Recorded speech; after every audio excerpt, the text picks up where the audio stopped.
In the vast, frozen expanse of Yakutia, Russia, lies a place known as the planet's largest natural freezer. Here, winter is not just a season, it's a battle for survival that lasts more than half the year. The temperature can plunge to an unimaginable -71 degrees Celsius, a cold so intense it pushes life to its absolute limit. In this white wilderness, nestled along the Indijurka River, is the small nomadic village of Tukan. For 3 long months, the river has been frozen solid, and life for the villagers has grown desperate. Their food supplies are gone, their livestock are perishing from hunger, and relentless blizzards have buried half their homes under 2 meters of snow. Then, on what felt like the darkest morning of that brutal winter, something extraordinary happened, an event the Yakutian people would later call the Day of the Gift from the Glacier. The village chief, a 68-year-old man named Badr, stood at the ice-caked door of his hut. He stared out at the frozen Indijurka, his heart heavy. He had weathered countless winters,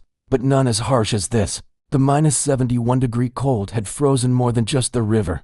It had frozen hope itself. Inside the village huts, children were beginning to starve. Adults were rationing the last, meager scraps of dried meat. Badr knew that without a new source of food, they wouldn't last another week. He also knew their only chance lay beneath the meter-thick ice of the river. That afternoon, he gathered the 14 strongest men in the village. These were men born into this world of ice, men who had hunted and fished in blizzard conditions since they were boys. "We must go to the river," Badr declared, his voice firm despite the biting cold. "If the river still holds a glimmer of hope, we will survive. If not, we have no other choice." Every man there understood the grave danger. Fishing at -71 degrees was a deadly gamble. A few seconds of exposed skin meant severe frostbite, possibly even necrosis. The infamous snow disorientation could make a person lose their way just feet from their own tent in a blizzard. But there was no alternative. They had to try. Wrapped in their thickest fur coats, they dragged their ice-breaking tools, heavy rope nets,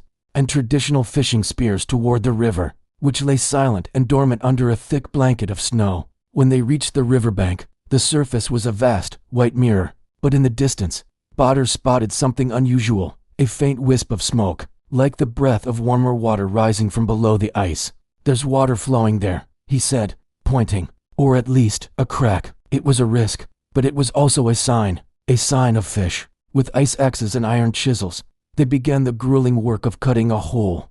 For 2 hours they battled the ice, the wind howling around them like an invisible beast. Finally, they broke through. Dark water surged up, and with it, a flash of silver light. "Fish!" a young man shouted, his voice filled with disbelief and elation. Below the ice, hundreds of large, Arctic whitefish were swimming in a dense school. It was a rare sight. The fish had become trapped in a shallow pocket of water as the river froze. The men worked with renewed urgency, widening the hole until it was large enough for their nets. Lowering the net into the frigid water was agonizing. The cold pierced through their gloves, threatening to freeze their fingers solid. They pulled with all their might, their muscles screaming in protest, the ropes groaning under the strain. The wind howled, making it hard to even stand, and tiny ice crystals stung their faces. But when that first net was heaved onto the ice, a cheer erupted that seemed to defy the cold itself. The net was teeming with hundreds of silvery whitefish, their bodies thick and muscular, the best catch they could have hoped for. "Continue," Badr roared over the wind. Again and again, they cast their nets and pulled them from the depths. With each haul, hope burned brighter in their hearts. The catch was so abundant they had to dig pits in the snow to sort the fish and keep the nets from tangling. They worked until their bodies were numb, driven only by the sheer power of will. As evening approached, a loud crack echoed across the river, startling everyone. A long, dark fissure, like a bolt of black lightning, shot across the ice downstream. "Pull the nets! Retreat!" Badr yelled, fearing the ice was about to give way. But the crack didn't widen. Instead, it pushed a huge block of ice upward, a sign of immense pressure from the water trapped beneath. And then, the miracle happened. From that crack, a massive stream of fish erupted onto the surface, propelled by the pent-up force of the river. It was a natural fish spray, a storm of life bursting from the ice. Thousands upon thousands of whitefish, catfish, and other cold water species were thrown onto the frozen river, where they writhed and flopped in a silver torrent. For a few seconds, the Yakutian men stood frozen in awe. This was something beyond their wildest dreams, a sight none of them had ever witnessed. Then, a collective roar went up, and they rushed forward. They used their hands, their baskets, anything they could find to gather the incredible bounty. The moment a fish touched the ice, it froze solid within seconds, becoming nature's own perfectly preserved food. One man fell to his knees and shouted to the sky, "The river god has not abandoned us." When the sun finally set, painting the sky in shades of violet and blue, the men stopped. 9 large wooden sleds were piled high with fish. Using their traditional method of a carrying pole and a counterweight, they estimated the total haul. The result was staggering: over 9,000 kilograms of fish. It was enough to feed the entire village of Tukan for more than 2 months.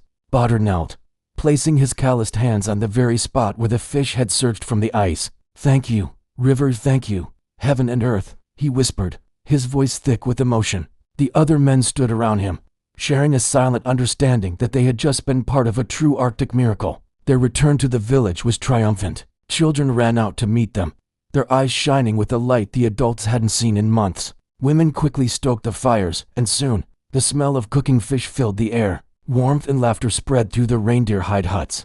That night, they held a feast right in the snow-covered village square. Grilled fish, boiled fish, and stroganina, thinly sliced frozen fish eaten raw, were shared among everyone. A profound warmth permeated the community, pushing back the oppressive darkness of winter. The elders declared, "This is the biggest feast in 40 years. The young people celebrated, shouting, "We have won the battle against winter this year." Watching his people, Chief Badr knew he would never forget the feeling of the river splitting open, a miracle he believed was granted only to those who lived in harmony with nature. The temperature outside remained at -71 degrees, but the cold no longer held the same terror. They stacked the frozen fish into literal mountains outside their tents, a natural reserve of life and hope. The next day, 2 nomads from a neighboring village arrived, drawn by rumors of the incredible event. When they heard about the 9,000-kilogram fish feast, they were sure it was an exaggeration, but seeing the mountains of fish with their own eyes left them speechless. The story quickly spread across the entire Yakutia region. People called it the day the river breathed, or the day the 9,000 kilos of fish saved the village. This event changed the people of Tukan. They no longer saw winter as just an enemy, but as a profound challenge that could be overcome with unity, courage, and perseverance. Badr, his eyes weary but wise, would often repeat, "We survive thanks to the hand of nature, but also thanks to our own hands." If no one had dared to go to the river that day, that fish feast would have never existed. When spring finally arrived, the Indijurka River began to flow peacefully once more, as if the desperate struggle for survival had never happened. But the villagers of Tukan would never forget. By the riverbank, they erected a simple stone pillar, carving into it in the ancient Yakutian script, "Here, on the coldest day, hope lived." And every year, on that very day, the villagers hold a small festival. They don't call it the Fish Festival, they call it by another name, the Day We Never Give Up. Thank you for watching. If you were moved by this story of survival and hope, please like, share, and subscribe for more content that explores the incredible resilience of the human spirit.